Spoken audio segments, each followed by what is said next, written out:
We want to turn now to the potential impacts of the new Trump presidency on your wallet. Trump and his advisors are working on their plans to slap double-digit tariffs on foreign goods, making them more expensive and less attractive to American consumers. Trump argues this will boost manufacturing in the U.S. and balance trade with countries like China. But others warn that retaliatory tariffs on American goods will lower demand for products made in the U.S. and then hurt American workers. We get more now from CBS's Weijia Jiang at the White House. Tonight, a warning to world leaders from President Trump. Come make your product in America. But if you don't make your product in America, which is your prerogative, then very simply you will have to pay a tariff. The president made the threat during virtual remarks to the World Economic Forum in Davos, Switzerland.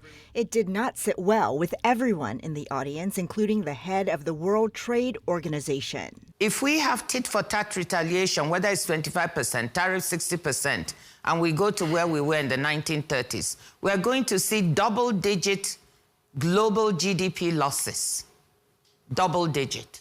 That's catastrophic. Trump also addressed the war in Ukraine, saying his efforts to end the conflict are underway, and Moscow must make a move. Well, you're going to have to ask Russia. Ukraine is ready to make a deal. We asked the president about that comment later in the Oval Office. You said that Ukraine's ready to make a deal. Did President Zelensky tell you that personally? Yeah, sure. He's ready to negotiate a deal. He'd like to stop. He's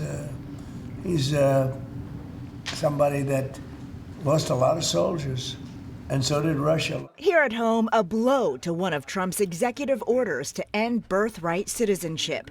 A federal judge in Washington state called it blatantly unconstitutional, temporarily blocking the order for 2 weeks as several states challenge it in court. Obviously, we'll appeal it. They put it before a certain judge in Seattle, I guess, right?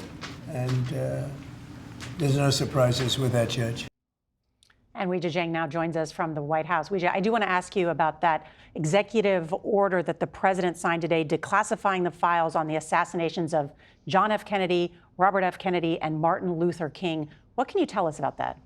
That's right, Nora. Tonight, President Trump says this executive order will provide Americans the truth after 6 decades of secrecy. The official conclusions that all 3 killings were carried out by lone gunmen have long been challenged by a slew of conspiracy theories. Top administration officials will now present a plan within 15 days to release the records for JFK and 45 days for the other 2 cases. Nora?